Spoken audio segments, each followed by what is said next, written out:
Hi YouTube, welcome to Pagan Perspective. This is Thursday. I am Megan, aka Spiritory, and today we are talking about deepening our connection with Deity. I thought this was a really nice topic.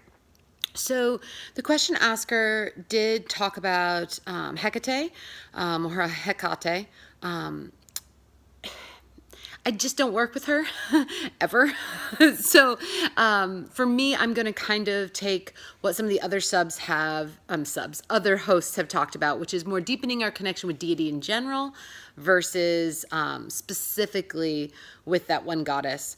Just because I wouldn't have anything to say because I haven't worked with her. But the things that I do have to say about deepening our connection would apply to her as well, and would apply to all deity. So I think I have mentioned probably many times on here that I am a hard polytheist. So that does mean that I believe in deity as actual beings.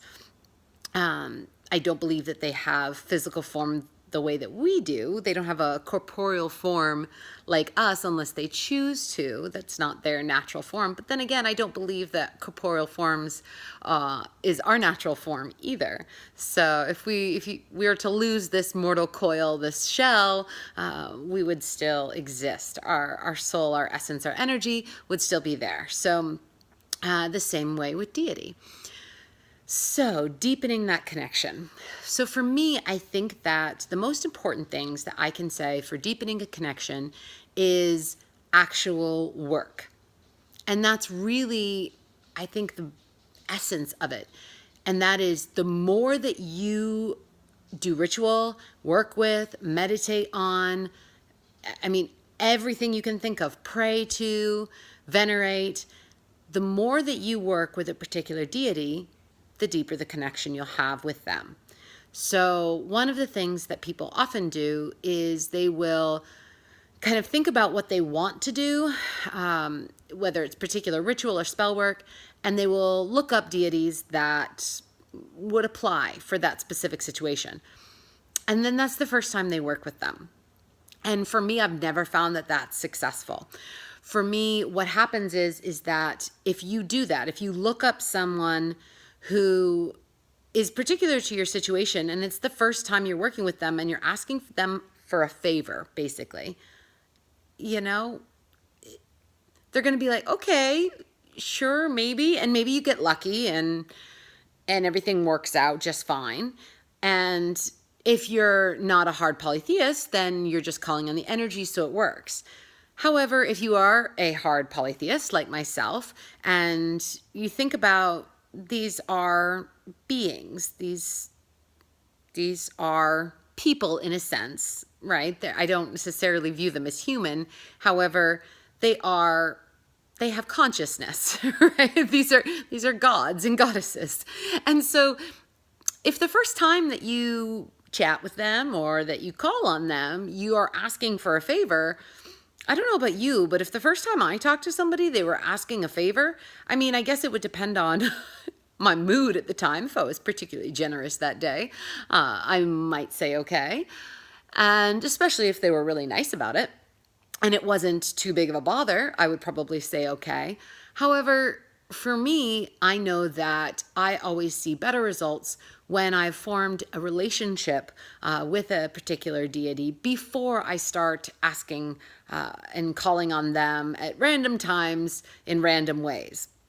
So the difference, the only exception to this would be calling on a deity during a prescribed time. So for example, if you're using Hecate, calling on her during Samhain, during October, early November, doing some sort of ancestral work, some sort of work, crossing the boundary, anything like that, kind of dark or more shadow type things, it's going to be a little bit more appropriate. And it makes a little bit more sense. It's sort of, I guess, if I saw a message out of the blue for somebody who wanted to know about how to dye your hair orange, I'd be like, okay, that makes sense. That's why they're knocking on my door or emailing or whatever. That would make sense to me.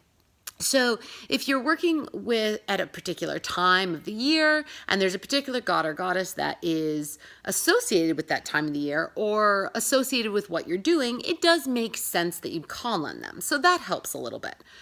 It's just also polite to kind of form a relationship first before you start asking for big favors. If you just want to venerate, that's different. Veneration, I think, is something that I feel like oftentimes I don't see as much of in my family's path. Veneration is very important. I've talked about it a lot with ancestors. We venerate a lot for our ancestors. That's one of the things we primarily do. Another faith that I've seen, a lot of Eastern faiths will, Buddhists and things like that, they tend to venerate ancestors as well quite a bit. So that's something actually my path shares with them. And veneration for deity is, I think, very essential. Letting them know that you see them and that they are worthy of your veneration, that you are paying them attention. I think one of the things that was really powerful for me was a moment. It's actually, I think it's the Mists of Avalon. Yeah, the Mists of Avalon, where I think it's at the very, very end. She's looking at a statue of Mary when sort of the Christians are taking over, and she says that the goddess is still around, just in a different form.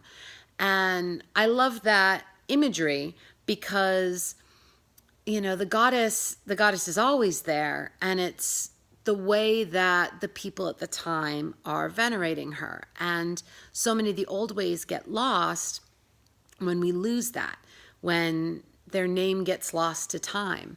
And so by remembering their name and by speaking their name aloud, by venerating them, not worship, but veneration, admiration, it keeps that alive, and it keeps their essence and their spirit alive. I think there was another movie too. I think it was like Merlin or something, where I think it was Morgan Le Fay talked about how if no one remembered her, she would disappear. Now, I don't necessarily believe all that. However, I do think that the idea of if there is no one to carry your name, are you truly immortal? And that immortality is passing on yourself through children or through your acts and your deeds, right? So that idea I just think is really interesting. And so for me, I think that the most important thing is we form relationships with deity. And the way that we deepen that is to be real with them. So for me, meditation, daily prayers, and just daily communication. I talk to deity a lot. I am a therapist, so I know that there is some stigma if you were to walk around and just appear to be talking to yourself. However, there are certainly ways that you can do that without causing other people around you to be alarmed. So, have that conversation with deity. Have the conversation with a deity that you feel aligned with and that you feel connected to. Have that daily, conversing where you are opening yourself up to them and sharing a bit of yourself. Because the more that you do that, the deeper your connection will be. And with that personal relationship, then when you do ask for things, when you do ask for them to help you energetically, or for them to provide guidance even, or protection, it's more readily available, and it's a natural flow, a natural progression. So that would just be what I would suggest. And yeah, I think that's about it for today, everybody. I hope you have a wonderful rest of your week. As always, blessed be, and aloha. Bye-bye.